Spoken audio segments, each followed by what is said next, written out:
Everyone, मैं रशिका गुप्ता स्वागत करती हूँ आप सभी का वुमनिया पे। आज एक बहुत ही इंपॉर्टेंट अपडेट कह सकते हैं नोटिफिकेशन के साथ हम आए हैं, जिसमें हम सभी चीज़ों को बहुत ही बेहतरीन तरीके से यहाँ पर डिस्कस करेंगे। एमटीएस 2024 का जो नोटिफिकेशन है वो आप देख चुके हैं कि 27 जून मतलब कल आप लोगों का यहाँ पे आउट हो चुका है, और इससे रिलेटेड ऐसी बहुत सी जानकारियां हैं जो आप लोगों के पास होनी चाहिए कि क्या हमारा इसमें सिलेबस है, एग्जाम पैटर्न क्या होता है, एज लिमिट क्या होती है, किस तरह की पोस्ट है जो आपको इसमें मिलती है, एक एग्जाम होते हैं या 2 एग्जाम होते हैं, क्या डॉक्यूमेंट वेरिफिकेशन का प्रोसेस रहता है, क्या यहाँ पे आप लोगों का फिजिकल टेस्ट होता है या नहीं होता है, और भी ऐसी बहुत सी बातें कि आपका एग्जाम कब होने वाला है, यहाँ पे क्या एलिजिबिलिटी होगी और सैलरी कितनी होती है, और भी इससे रिलेटेड जो भी यहाँ पे इन्फॉर्मेशन, फॉर्म कैसे भरना है, किन बातों का आपको ध्यान रखना है, किस तरह से आपको रजिस्ट्रेशन करना है, सारी कंप्लीट डिटेल्स के साथ हम इस वीडियो में आए हैं। तो सबसे पहले तो एक बार सभी बच्चे इस वीडियो को ज़रूर से शेयर कीजिएगा ताकि सारे बच्चों की यहाँ पे मदद हो सके, गलत तरीके से आप चीज़ों को अप्लाई ना करें। स्पेशली फॉर्म भरने में क्या क्या सावधानी करनी है, सब चीज़ आप लोगों को यहाँ पर डिटेल में बताऊंगी। बहुत ही इसको वीडियो को ज़्यादा लंबा नहीं रखेंगे, लेकिन कम समय में आप लोगों को कंप्लीट डिटेल देने की पूरी कोशिश की जाएगी। तो सबसे पहले जो हम यहाँ पे बात करेंगे वो है आप लोगों की एप्लीकेशन डेट्स की, जो कि आपको पता ही है कि 27 जून मतलब कल आप लोगों की नोटिफिकेशन यहाँ पे आ चुकी है, और पूरा 1 महीने से भी ज़्यादा एसएससी ने इस बार दिया है आपको फॉर्म भरने के लिए। 31 जुलाई तक आप अपने फॉर्म को फिल कर सकते हो। 27 जून से लेके 31 जुलाई तक आराम से अपने फॉर्म को फिल कर सकते हो। 31 जुलाई को रात के 11 बजे ये ध्यान दीजिएगा। पहली बात तो यह है कि 31 जुलाई तक का आपको वेट ही नहीं करना है, पहले ही फॉर्म भर लेना है। और दूसरी बात यहाँ पे यह है कि 31 जुलाई 12 नहीं 11 बजे आप लोगों की जो विंडो है वो आप लोगों की क्लोज हो जाएगी।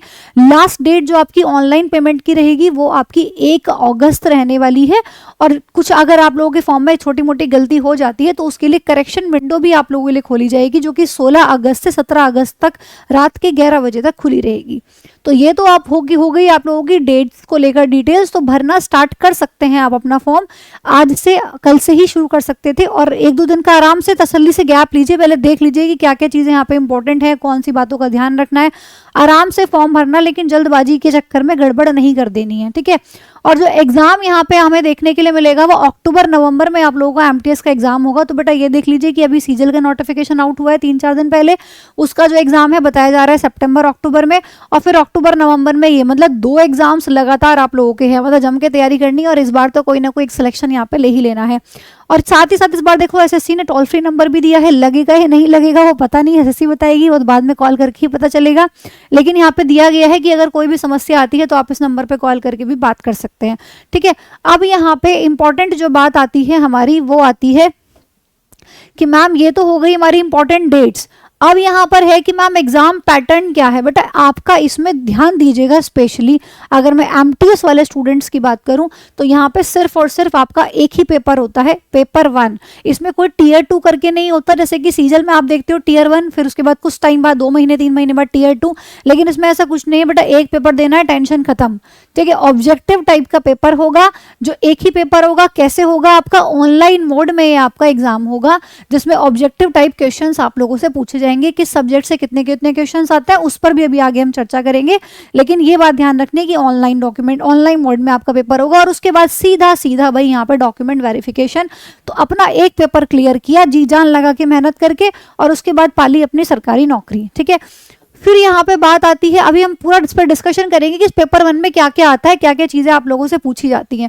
फिर यहाँ पे अगर बात करें हम क्वालिफिकेशन की, बस सिर्फ और सिर्फ आप 10th पास होने चाहिए। सबसे अच्छी बात यहाँ पर ये एक छोटा बच्चा मतलब जिसने 10th पास करी है वो भी यहाँ पर गवर्नमेंट सर्वेंट बन सकता है और सिलेक्शन ले सकता है। इसमें कुछ भी बेटा ऐसा मैंडेटरी नहीं है कि आपको 10th में इतने परसेंटेज होने चाहिए, ऐसा कुछ भी नहीं है। सीधी सी बात है कि आप 10th पास होने चाहिए, और इस डेट से पहले 1 अगस्त जो कि ऑलरेडी इसमें खैर आपका 10th का रिजल्ट ऑलरेडी आ चुका है, ये बस एक फॉर्मेलिटी है। 1 अगस्त से पहले आपका रिजल्ट आपके हाथ में होना चाहिए, जो कि ऑलरेडी इस साल का अगर हम देखें तो 10th का रिजल्ट आपका ऑलरेडी आ ही चुका है, ठीक है। टाइम से 10th में कभी लेट नहीं होता, 10th 12th में, वो तो ग्रेजुएशन में कभी हो जाता है कि चीज़ें ऊपर नीचे हो गई, लेकिन उसमें आपको ये चीज़ों में दिक्कत नहीं मिलेगी।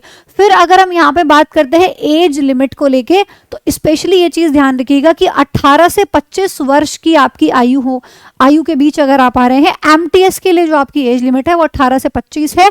और हवलदार की इसमें जो पोस्ट होती है, हवलदार के लिए जो आप लोगों की यहाँ पे एज लिमिट है वो 18 से 27 है, मतलब 2 साल यहाँ पे एक्स्ट्रा है। उसमें भी अगर आप देखोगे कि तो एमटीएस में यहाँ पे ओबीसी मतलब इन दोनों में ही ओबीसी के लिए 3 साल का रिलैक्सेशन है, और एससी एसटी वालों के लिए 5 साल का रिलैक्सेशन यहाँ पर है, ठीक है, तो ये आप लोगों की एज लिमिट है। 18 से 25 साल के बीच में आप अगर हैं तो आप एमटीएस के लिए यहाँ पे क्वालिफाइड है, मतलब एमटीएस भर सकते हो आप, और 18 से 27 हवलदार की यहाँ पर है। उसके बाद अगर हम यहाँ पे एक इंपॉर्टेंट बात पे चर्चा करें तो वो आती है आप लोगों की, हाँ जी चलिए, एक देखो ये यहाँ पे सबसे इंपॉर्टेंट पॉइंट है जो आप लोगों को यहाँ पे ध्यान रखना है। अभी मैं सिलेबस वगैरह सब चीज़ों को लेके आप लोगों से बात करने वाली हूँ, लेकिन एक ये देखो यहाँ पे इंपॉर्टेंट पॉइंट है जिसका आपको ध्यान रखना है, बहुत इंपॉर्टेंट पॉइंट। देखो बेटा यहाँ पे ध्यान से इस चीज़ को देखिएगा, मैं थोड़ा सा और यहाँ पे आप लोगों के लिए जूम कर देती हूँ। एसएससी की जो आप लोगों की ओल्ड वेबसाइट हुआ करती थी वो होती थी http://ssc.nic.in, ठीक है, और अभी जो आप लोग देखोगे कि जो आप लोगों की न्यू वेबसाइट है वो है आप लोगों की ssc.government.in, और ये आपकी पहले वाली है। तो इसमें ये वाला जो नोट है ना आपका, ये बहुत ही एक इंपॉर्टेंट नोट है। इसमें क्या बोला गया है, इसमें ये बोला गया है कि अगर आप लोगों ने पुराने वाली वेबसाइट पे ये OTR जनरेट किया था, मतलब अगर आप लोगों ने अपने आप को रजिस्टर किया था पुराने वाली वेबसाइट पे, तो वो वाला जो रजिस्ट्रेशन है वो नई वाली वेबसाइट पे, मतलब इस वाली वेबसाइट पे काम नहीं करेगा। अगर आप लोगों ने नई वाली वेबसाइट पे OTR जनरेट किया हुआ है, इस पर आपने रजिस्ट्रेशन किया हुआ है, तो फिर आपको रजिस्ट्रेशन करने की जरूरत नहीं है, आप सीधा यहाँ पे फॉर्म अप्लाई कर सकते हैं, लेकिन फॉर्म भर सकते हैं। लेकिन अगर आप लोगों ने पुरानी वाली वेबसाइट पे OTR जनरेट किया था तो वो मान्य नहीं होगा, आपको इस वाली वेबसाइट पे फिर से एक नया OTR जनरेट करना पड़ेगा, मतलब पूरा रजिस्ट्रेशन आपको फिर से करना पड़ेगा इस वाली वेबसाइट पे, और उसके बाद फिर आप फॉर्म फिल करेंगे। एक यहाँ पे इंपॉर्टेंट बात यह है कि एसएससी का अगर कोई भी आप फॉर्म फिल करते हैं ना, तो आपको सिर्फ में उसमें एक बार रजिस्ट्रेशन करना पड़ता है।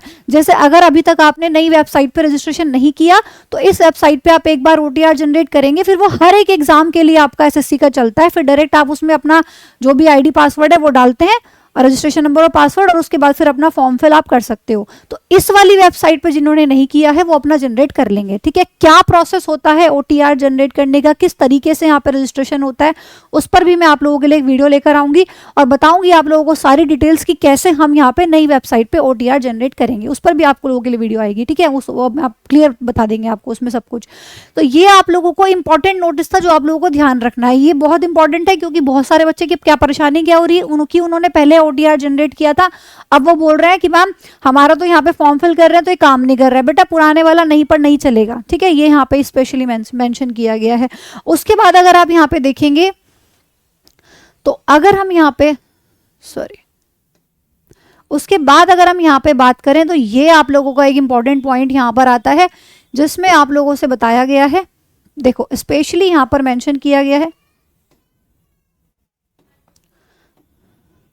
ये देखिए सिलेबस को लेके अगर हम बात करें तो स्पेशली यहाँ पर चीज़ें मेंशन है अच्छे तरीके से, बहुत एक बार ध्यान से बहुत मेरी बात को सुनेंगे क्योंकि ये आप लोगों का सबसे इंपॉर्टेंट पार्ट है कि भाई आपके एग्जाम में आना क्या है और किस तरीके से वो रोल अपना प्ले करेगा। देखो बेटा यहाँ पे अगर हम बात करें तो सेक्शन 1 और सेक्शन 2 दो पार्ट्स में आपका पेपर होता है। बेटा पेपर एक ही होगा, ये सब दोनों एक साथ ही होते हैं, ऐसा नहीं है कि एक दिन आप ये दोनों एग्जाम देने जा रहे हैं फिर एक दिन ये दोनों एग्जाम देने जा रहे हैं, नहीं, आप एग्जाम देने जाएंगे। सबसे पहले आपका सेक्शन 1 होगा जिसमें कि आपके 2 सब्जेक्ट्स आएंगे, न्यूमेरिकल एंड मैथमेटिकल एबिलिटी और रीजनिंग, मैथ्स और रीजनिंग, मतलब 20-20 क्वेश्चन होंगे, हर एक क्वेश्चन 3 नंबर का होगा, इसलिए आप यहाँ पे देख रहे हैं कि 60-60 नंबर, मतलब 120 नंबर का जो है आप लोगों का ये पेपर होगा, ठीक है, 120 नंबर का। अब यहाँ पे देखिए 45 मिनट का जो समय है वो आप लोगों के लिए दिया जाएगा, और यहाँ पे समझने वाली बात ये स्पेशल है कि यहाँ पे ये जो पहला सेक्शन आप देख रहे हैं सिर्फ और सिर्फ क्वालिफाइंग इन नेचर है, इसका आपकी मेरिट से कोई लेना देना नहीं है। आपकी जो मेरिट लगेगी वो दूसरे सेक्शन के आधार पर लगेगी, फिर से बता रही हूँ, इसको सिर्फ आपको क्वालिफाई करना है, दैट्स इट। जो मेरिट लगेगी आप लोगों की वो दूसरे सेक्शन के हिसाब से लगेगी, मतलब कि यहाँ पे जनरल अवेयरनेस और इंग्लिश, तो ये 2 सब्जेक्ट्स हैं भाई जो आपका मेन रोल प्ले करेंगे, और इनका वेटेज भी आप देख सकते हैं, यहाँ पे 25-25 क्वेश्चन दोनों से आएंगे, हर एक क्वेश्चन 3 नंबर का होगा, 75 और 75 मतलब 150 नंबर से आपकी मेरिट लगेगी। तो मेरिट कितने से लगती है एमटीएस की, 150 नंबर से, इन 2 सब्जेक्ट से आपकी मेरिट लगेगी। 45 मिनट का समय जो है वो वो आपको यहाँ पे दिया जाएगा। ऊपर वाले सेक्शन को सिर्फ और सिर्फ आपको क्वालिफाई करना है। और एक इंपॉर्टेंट बात जो अभी मैं आप लोगों को उसके बाद जस्ट बताने वाली हूँ, ये अगर आपको क्लियर हो गया हो तो, अब यहाँ पे मैंने आपको पहले भी बताया था बेटा, इन दोनों सब्जेक्ट्स में से आप थोड़ी सी लापरवाही, मतलब लापरवाही नहीं लेकिन थोड़ी सी लीनियंसी इसमें ले सकते हैं, क्योंकि यहाँ पे आप लोगों को इसको सिर्फ और सिर्फ क्वालिफाई करना है। तो मैथ और रीजनिंग थोड़ा कम पढ़ोगे तो भी बात बन जाएगी यहाँ पे, लेकिन इंग्लिश और जीएस है जो आपकी मेरिट डिसाइड करेगा, इसलिए इसको आप हल्के में नहीं ले सकते। बहुत ही बढ़िया तरीके से आप लोगों को इसको पढ़ना है, क्योंकि यही 150 नंबर है जिसमें से आप लोगों को यहाँ पे सिलेक्शन की ओर आप बढ़ोगे। हालांकि इंपॉर्टेंट तो ये भी है, क्वालिफाई करोगे तभी ये चेक होगा। यहाँ पे एक बात इंपॉर्टेंट है, जिस बच्चे ने सेक्शन 1 को क्वालिफाई नहीं किया वो सेक्शन 2 कोई मायने नहीं रखता फिर उस, ठीक है। सेक्शन 1 को क्वालिफाई करना जरूरी है। एक ही साथ पेपर होगा, इस तरीके से होगा कि पहले आपका सेक्शन 1 स्टार्ट हुआ, 45 मिनट का समय दिया गया, जैसे ही 45 मिनट पूरे होंगे आपका जो सिस्टम है मतलब ऑटोमेटिकली वहां से एंड हो जाएगा और सेक्शन 2 की तरफ जो है वो शिफ्ट हो जाएगा। फिर इसके लिए फिर 45 मिनट मिलेंगे, 45 मिनट खत्म होते ही फिर आपका जो सिस्टम है वो एंड हो जाएगा। और इस तरीके से आपके दोनों पेपर एक ही साथ बैक टू बैक होंगे, ये स्पेशल बात आपको ध्यान रखनी है। फिर यहाँ पे हमारे पास जो आता है इंपॉर्टेंट पॉइंट वो ये है, देखो क्लियरली यहाँ पे मेंशन किया गया है, ऐसा कुछ नहीं है कि मैं बोल रही हूँ या ये बोल रहा है या वो बोल रहा है। यहाँ पे साफ साफ शब्दों में आप देख सकते हो कि सेक्शन 1 और सेक्शन 2 सेम डे पर होगा और एक ही साथ दोनों पेपर हो जाए। दोनों के लिए 45 मिनट का यहाँ पे समय दिया गया है। अब यहाँ पर है देखो जो आपकी मेन बात इंपॉर्टेंट है वो ये है, देखो there will be no negative marking in section 1। SSC की, ये एसएससी की साइड से जो नोटिफिकेशन आया ये मैंने वो खोला हुआ है। यहाँ पे आप देख सकते हैं कि पहला सेक्शन जो आपका है मैथ और रीजनिंग वाला, उसमें कोई नेगेटिव मार्किंग नहीं है, सिर्फ और सिर्फ आपको यहाँ पे क्वेश्चंस को ठीक करना है और यहाँ पे पेपर को क्वालिफाई करना है, ठीक है। सेक्शन 1 के लिए कोई नेगेटिव मार्किंग नहीं है और स्पेशली मेंशन किया गया है there will be negative marking of 1 mark for each wrong question. Section 2 की अगर हम बात करें, देखो सेक्शन 2 के लिए एक नंबर की आपकी नेगेटिव मार्किंग है। दैट मीन्स कि आप लोगों का यहाँ पे 3 नंबर का एक क्वेश्चन है और यहाँ पे अगर क्वेश्चन गलत हुआ तो 3 नंबर तो जाएंगे ही जाएंगे, साथ में 1 नंबर और जाएगा, मतलब एक क्वेश्चन गलत होने पे 4 नंबर यहाँ से आपके खत्म, ठीक है। तो बहुत फूक के कदम रखना पड़ेगा यहाँ में, ठीक है। तो यहाँ पे ये चीज आपको देखो स्पेशली मेंशन की गई है कि 1 नंबर की आपकी नेगेटिव मार्किंग यहाँ पे रहेगी। तो बात क्लियर हो गई, किसी को कोई डाउट तो नहीं है। ये सिर्फ आप लोगों का क्वालिफाइंग इन नेचर रहेगा सेक्शन 1, ठीक है, और जो सेक्शन 2 रहेगा आप लोगों का वो आप लोगों को मेरिट डिसाइड करेगा। अब यहाँ पे हमारे पास एक बहुत ही इंपॉर्टेंट पॉइंट आता है, देखिएगा बेटा, अब ये जो आप बच्चे कहीं बहुत सारे बच्चे यहाँ पे देखिए कंफ्यूज हो रहे हैं फिजिकल टेस्ट को लेके। तो जो ये फिजिकल एफिशिएंसी टेस्ट आप देख रहे हैं, मतलब पीईटी जो आप ये देख रहे हैं बेटा, ये ना सिर्फ हवलदार वाली पोस्ट के लिए है। जैसे कि आप लोगों के लिए पहले मैं बता दूं आप लोगों को कि आप लोगों की यहाँ पे 8000 कुछ यहाँ पे वैकेंसी है। एक बार पहले वैकेंसी का ही जिक्र कर लेते हैं, फिर मैं आप लोगों को उसके बाद पूरा डेटा भी वैसे देने वाली हूँ। तो वैकेंसी की अगर हम बात करें तो 8326 वैकेंसीज यहाँ पर हमारे पास है, जिसमें कि एमटीएस की जो वैकेंसी है वो 4887 है और हवलदार की जो वैकेंसी है वो 3439 वैकेंसी यहाँ से हमें देखने के लिए मिल रही है। तो अगर हम यहाँ पे 2 पोस्ट हैं, 2 चीजें हैं यहाँ पर। अब यहाँ पे देखिए जो ये आप लोगों का पीईटी है, मतलब फिजिकल एफिशिएंसी टेस्ट जो है ये सिर्फ और सिर्फ हवलदार वाली पोस्ट के लिए है। अब बात को ध्यान से समझिएगा, जैसे जो एमटीएस वाले बच्चे हैं तो उनको क्या करना है, सिर्फ अपना पेपर 1 क्वालिफाई करना है, खत्म हो गई बात, सीधा डॉक्यूमेंट वेरिफिकेशन के लिए जाएंगे। लेकिन जो यहाँ पर हमारे हवलदार वाले बच्चे हैं वो क्या करेंगे, पहले उनको पेपर 1 तो सेम ही होगा दोनों के लिए, पहले उसको क्वालिफाई करेंगे और उसके बाद फिर उनके लिए है ये आप लोगों का पीईटी जिनको क्वालिफाई करना है। लेकिन ये ना बेटा एक तरीके से बस कह लो कि फॉर्मेलिटी है, इसमें ऐसा कुछ हार्ड एंड फास्ट नहीं है कि आप नहीं कर सकते हो, बहुत बेसिक है, आराम से आप इसको कर सकते हो। ये बस फॉर्मेलिटी कि भाई आपको वर्दी वाली पोस्ट मिल रही है तो आप यहाँ पे फिजिकल से होके गुजरेंगे। अभी आप देखोगे तो ये बहुत ही आसान है। अब यहाँ पे देखिए मेल की मैं अगर बात करूं तो यहाँ पे आप लोगों को 1600 मीटर जाना है 15 मिनट में, बहुत आसान है। 15 मिनट में 1.5 किलोमीटर नहीं जा सकते हो, बड़े आराम से जाया जा सकता है। और देखो फीमेल को 1 किलोमीटर जाना है 20 मिनट में, 20 मिनट में 1 किलोमीटर तो लड़कियां छोटी छोटी बातें करती निकल जाएंगी, तभी भी वो 1 किलोमीटर चुगली करते हुए निकलेगी, तभी भी वो 1 किलोमीटर पहुंच जाएगी 20 मिनट में बड़े आराम से, ठीक है। तो यहाँ पे देखिएगा ये आप लोगों का बहुत ही फॉर्मेलिटी कह सकते हैं, बस इसको फॉर्मेलिटी है। हाइट को अगर हम बात करें तो मेल के लिए 157.5 सेंटीमीटर्स और यहाँ पे फीमेल के लिए 152 सेंटीमीटर्स हाइट है, जिसमें रिलैक्सेशन यहाँ पे 2.5 का गढ़वालीज के लिए जो है वो रिलैक्सेशन भी SC ST वालों के लिए भी यहाँ पे 2.5 सेंटीमीटर का रिलैक्सेशन यहाँ पे दिया गया है। 48 kg वेट रिक्वायर्ड है और यहाँ पे मेल के लिए चेस्ट मतलब 81 सेंटीमीटर्स की वो भी आप लोगों को एक्सपेंड करने फुली एक्सपेंडेड के साथ, ठीक है। अब यहाँ पे देखिएगा बेटा, ये आप लोगों की हो गई। ये तो ये बात आपको ध्यान रखनी है कि ये जो आप लोगों का पीईटी है ये सिर्फ हवलदार वाली पोस्ट के लिए है, बाकी नहीं, ठीक है। एक यहाँ पे और इम्पॉर्टेंट बात है जो आप लोगों को पता होनी चाहिए, वो है आप लोगों की, देखिए यहाँ पे एक बार इसको भी, ये सबसे इंपॉर्टेंट और सबसे मेन बात, एसएससी सीजल का एग्जाम उठा लो, एसएससी सीएचएसएल का एग्जाम उठा लो, सीपीओ का एग्जाम उठा लो, बहुत सारे बच्चों के फॉर्म रिजेक्ट हुए हैं। सीपीओ का एग्जाम अभी आप देख रहे हो कि चल रहे थे, और सब बच्चों के फॉर्म, बहुत सारे बच्चों के फॉर्म ऐसे थे कि जिनके रिजेक्ट हुए सिर्फ और सिर्फ आपकी फोटोग्राफ की वजह से, आपके सिग्नेचर की वजह से। तो फोटोग्राफ का स्पेशली ध्यान रखना है। जो आप लोग पहले करते थे कि भाई अपनी पासपोर्ट फोटो को स्कैन किया और अपलोड कर दिया, वो नहीं करना है। फोटोग्राफ स्पेशली मेंशन किया गया है कि लाइव फोटोग्राफ ही आपको लेनी है, चाहे आप मोबाइल फोन से फॉर्म को फिल कर रहे हैं, चाहे आप लैपटॉप से फिल कर रहे हैं। अब मान लीजिए कि आप यहाँ पे मोबाइल फोन से फोन को फिल कर रहे हैं, आपका ये रहा मोबाइल फोन, आपको ऐसे नहीं कि चल भाई ऐसे लेते हैं सेल्फी, ऐसे अच्छा लग रहा हूँ, इधर से मेरे बाल थोड़े अच्छे आते हैं, इधर से अच्छे नहीं आते हैं, या चलो मैं ऐसे नीचे से लेता हूँ, जब नीचे से लेता हूँ तो फेस अच्छा आता है, या ऊपर से लेता हूँ। बेटा ये हरकतें नहीं करनी है, एसएससी का फॉर्म भरने जा रहे हो, फैशन शो में नहीं जाना है। तो फोन को बिल्कुल रखना है इस तरीके से और देखना है सामने बने हुए कैमरे की तरफ, और बिल्कुल अपनी फोटो को ले लेना है। और वो भी फोटो इस तरीके से लेनी है कि ये सर नहीं उड़ा होना चाहिए, कान नहीं, इधर कान आपका रेक्टेंगल से बाहर जा रहा है, नहीं, जो एरिया आप लोगों को वहां पे दिया गया है, जो रेक्टेंगल वहां पे दिया गया है, उसमें पूरा आपका जो फेस है वो अच्छे से आना चाहिए, यहाँ तक आपका पूरा फोटो आना चाहिए, और सही तरीके से फोटो, बिल्कुल फ्रंट से आपका फोटो होना चाहिए। और एक बात जो स्पेशल यहाँ पे मेंशन की गई है, ये पूरी थ्योरी यहाँ पे देखो लिखी है, मैं आप लोगों को पूरा निचोड़ बता रही हूँ। इसीलिए देखो ये जो 2 कान दिखाई दे रहे हैं ना आपको, ये प्रॉपर दिखने चाहिए भाई, ठीक है। ऐसा नहीं कि भाई इधर से तो थोड़ा पीछे कर लिए लड़कियों के स्पेशली, और लड़कों ने इधर से पूरा लटका ली कि भाई एक साइड से अच्छा लगेगा, नहीं, ये दोनों कान बहुत अच्छे से सामने फोटो में नजर आने चाहिए, चाहे लड़की है चाहे लड़का है। बाल है लड़की को अच्छे से पीछे चौपोनी बना के अच्छे से बांध लेने हैं बाल को, और दोनों कान अच्छे से दिखने चाहिए। सेम लड़कों का भी है कि भाई लंबे लंबे बाल हो रहे हैं तो कटवा के तब लाइव फोटो खिंचवानी है आपको, ठीक है। तो यहाँ पे स्पेशली जो मैंने बताया है यही सब चीजें मेंशन की गई हैं। यहाँ पे देखो लिखा है कि अगर आप लोगों का मान लीजिए कि बैकग्राउंड आप लोगों का पीछे ऐसा नहीं होना चाहिए कि पीछे कुछ टंगा है, या कोई पेंटिंग हो रही है, या कोई लड़की पीछे डांस कर रही है, यूट्यूब चल रही है पीछे, ऐसा कुछ नहीं होना चाहिए। आप लोगों जो बैकग्राउंड है वो एकदम प्लेन होना चाहिए, और ऐसा होना चाहिए कि भाई आप लोगों की जो फोटो है वो साफ साफ वहां पे नजर आए।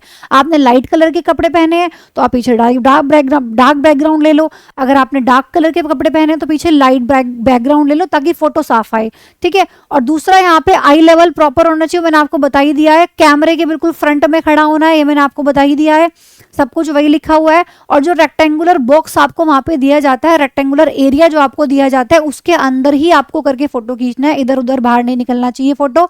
और ये बात स्पेशली ध्यान रखना, कैप नहीं पहननी है, मास्क नहीं पहनना है, चश्मे नहीं लगाने हैं, ईयरफोन्स नहीं लगानी है, हेडफोन्स नहीं लगानी है कि भाई गाने सुन रहे हैं, एसएससी का फॉर्म भी भर रहे हैं, चलो खींच लेते हैं ऐसी फोटो, नहीं, कोई ईयरफोन, कोई हेडफोन, कोई चश्मा, कुछ नहीं लगाना है। तो ये स्पेशल है जो आप लोगों को यहाँ पे बहुत बहुत ज्यादा ध्यान रखना है। सिग्नेचर्स को लेके भी यहाँ पे कुछ फॉर्मेट दिया गया है कि जो आप लोगों का इमेज डायमेंशन है वो होना चाहिए यहाँ पे 6 सेंटीमीटर से चौड़ाई होनी चाहिए, और 2 सेंटीमीटर उसकी हाइट यहाँ पर होनी चाहिए, ठीक है। तो यहाँ पर ये इमेज डायमेंशन है, और ये जीपीएजी फॉर्मेट में जो है आपका सिग्नेचर होना चाहिए 10 to 20 KB का। तो इन सभी गाइडलाइंस को अच्छे से रीड तो करने की जरूरत ही नहीं है, अच्छे से मैंने आपको समझा दिया है। इनको बेटा अच्छे से पढ़ के तब आप अपना फॉर्म फिल कीजिएगा, क्योंकि हम बिल्कुल नहीं चाहते कि आप लोगों का जो फॉर्म है वो किसी भी कारण की वजह से रिजेक्ट हो जाए, फिर करेक्शन विंडो खुले, फिर आप उसमें फिल करो, गलती से फिर कुछ गलत कर दिया तो फिर तो रिजेक्ट ही हो जाना है। तो इसलिए यहाँ पर बेटा ध्यान से पहले से ही सब चीज़ों को देख के चलना। अब यहाँ पे देखो, अगर हम थोड़ी सी वैकेंसी पे चर्चा करें कि ये वैकेंसी हमारे लिए फ़ायदा करेंगी, ज़्यादा वैकेंसी हैं ये नुकसान करेंगी, इस पर थोड़ी सी चर्चा करते हैं, ये बहुत इंपॉर्टेंट है। यहाँ पर आपको 8,326 वैकेंसीज देखने के लिए इस साल 2024 में मिली है। उसके लिए एक बार हम प्रीवियस ईयर वैकेंसीज पे थोड़ी सी चर्चा करेंगे भाई यहाँ पे कि हमारे लिए क्या साबित हो सकता है इनसे। देखो 2020 की अगर हम बात करें तो आप लोगों को यहाँ पर आई थी 3,972 वैकेंसी आपको यहाँ पे देखने के लिए मिली थी 2020 में। फिर अगर हम 2021 की बात करें तो 7,739 वैकेंसी यहाँ पर हमारे पास आई थी। 2022 में यहाँ पे हमारे पास अच्छी खासी वैकेंसी थी एमटीएस में 12,523 वैकेंसी। और 2023 की हम बात करें मतलब पिछले साल की, तो यहाँ पे सिर्फ और सिर्फ यहाँ पे 1558 वैकेंसी आप लोगों के सामने यहाँ पे आई थी। ठीक है, अब यहाँ पे एक चीज से आप चीज समझिए, जब हमारी वैकेंसी 4,000 समथिंग थी, ठीक है, मतलब 2020 की अगर हम बात करें तो लगभग 40-45 लाख बच्चों ने यहाँ पे फॉर्म भरा था। फिर उसके बाद जब वैकेंसी हमारी 7,000 समथिंग रही, ठीक है, तो यहाँ पे ये आप लोगों का ना लगभग ऐसा होगा बेटा 25 होगा, 25 है सॉरी ये, ठीक है। जब हमारी वैकेंसी यहाँ पे 7,000 समथिंग रही तो यहाँ पे 39 लाख बच्चों ने कुछ फॉर्म भरा। फिर जब वैकेंसी 12,523 हो गई तो बच्चों ने सोचा कि भाई चलो हमारा तो इस बार सिलेक्शन हो ही जाएगा, भर भर के वैकेंसी आ रही है। तो फॉर्म भी देखो यहाँ पे 55 लाख प्लस फॉर्म भरे गए। 55 लाख में भी 70,000 कुछ थे, मतलब 56 लाख के आसपास आप मान लीजिए कि यहाँ पे फॉर्म फिल किए गए थे, ठीक है। फिर अगर हम यहाँ 2023 की बात करें, वैकेंसी कम हो गई तो बच्चों का कहीं ना कहीं मनोबल टूट गया कि भाई इस बार तो वैकेंसी नहीं है, क्या फॉर्म भरे। तो 55 लाख से आप देख सकते हो सीधा 26 लाख पर बच्चे आ गए और कुछ 25-26 लाख बच्चों ने अप्रोक्सीमेशन है बेटा ये, ठीक है, हम अप्रोक्स डेटा ले रहे हैं, तो लगभग यहाँ पे 26 लाख के आसपास बच्चों ने फॉर्म फिल किया था। अब की बार जो आपकी वैकेंसी है, देखो इस डाटा के हिसाब से हम उठा लेते हैं कि जब सबसे मैक्सिमम वैकेंसी थी तो यहाँ पे 55 लाख के आसपास बच्चों ने फॉर्म भरे थे। इस बार जो आप लोगों की वैकेंसी है वो यहाँ पर है 8,000 समथिंग। तो इस बार भी बेटा कंपटीशन ना तकड़ा रहने वाला है। और ये चीज भी यहाँ पर है कि वैकेंसी आपकी बढ़ भी सकती है। फॉर्म में जो नोटिफिकेशन आया है उसमें स्पेशली मेंशन किया है कि टेंटेटिव वैकेंसीज हैं, बढ़ भी सकती है और उम्मीद है कि पूरा बढ़ जाएंगी। फिर भी अगर हम इस डेटा के हिसाब से भी लेके चलें तो यहाँ पर 45 लाख से 50 लाख बच्चे तो बच्चा फॉर्म भरने ही वाले हैं, ठीक है। तो 45 से 50 लाख बच्चे लगभग यहाँ पर फॉर्म भरेंगे, जो कि भारी संख्या होती है।